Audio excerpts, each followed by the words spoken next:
High বন্ধুরা, সকলেই আশা করি ভালো আছেন। আমি আবার ভিডিও নিয়ে চলে এসেছি।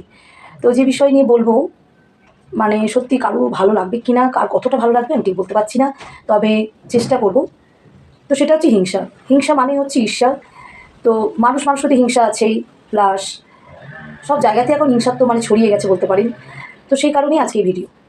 তো হিংসা মানে, আমি ধরুন আমাকে নিয়ে আমি বলি যদি, যে আমি কাউকে প্রতি হিংসা করছি, নিশ্চয়ই তার কোনো ভালো গুণের জন্য বা তার কিছু ভালো দেখে আমার হিংসা হচ্ছে, তাই তো? এটাই হয় হয়তো। কিন্তু আমাকে ভাবতে হবে যে যাকে আমি হিংসা করছি সে যতটা না জ্বলছে তার থেকে হয়তো বেশি আমি জ্বলছি।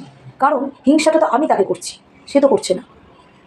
তাই ভাবতে হবে যে তার যদি কোনো ভালো গুণ আমরা পেয়ে থাকি বা আমি পাই, তার কাছ থেকে আমি নিয়ে নেবো এবং শেখার চেষ্টা করব তার কিছু গুণ নেওয়ার, তার ভালো কিছু নেওয়ার চেষ্টা করব। কারণ হিংসা করে কিছু লাভ হবে না, হিংসা করে কেউ কিছু বড় হতে পারে না, আর হিংসা গাছ কখনোই বাড়ে না। আর হিংসা এমনই জিনিস, এটা বাড়তে বাড়তে অনেক দূর চলে যায়, যেখান থেকে মানুষ আর ফিরে আসতে পারে না।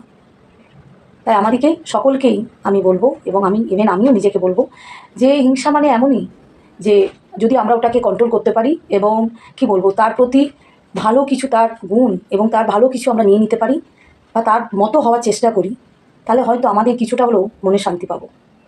তাই হিংসা করে কোনো লাভ নেই, এবং যত আমি হিংসা বাড়াবো ততই হিংসা বাড়বে। হয়তো কেউ একটা কোনো ভালো কাজ করছে, তাকে বাধা দিচ্ছে, সেটা কেন? নিশ্চয়ই হিংসা থেকেই। সে কোনো ভালো কাজ করছে, তাকে আমি বাধা দিচ্ছি, মানে করতে দেব না। কেন এটা? আমিও নিজে কিছু করি না, আমিও নিজে কিছু করে দেখাই, চেষ্টা অন্তত করি করার। আর হিংসা করে কেউ বড় হতে পারে না এবং জয়ীও হতে পারে না। তাই হিংসাটাকে যদি আমরা কমিয়ে বন্ধুত্বটাকে বাড়াই, হিংসা এমন জিনিস, হয়তো যদি আমি ফালতু হই বা আমার কোনো গুণ না থাকে, তাহলে তো লোকে কেউ আমাকে হিংসা করবে না। নিশ্চয়ই আমার ভিতরে কিছু আছে, তাই তারা হিংসা করছে বা আমি করছি তার প্রতি। তো সে যেমনই হোক না কেন, যদি তার কোনো ভালো আমরা দেখি বা ভালো গুণ যদি তার দেখতে পাই, সেটা করার চেষ্টা করব এবং মানে তার মতো হওয়ার চেষ্টা করব, কিছু শিখে নেবো তার কাছ থেকে।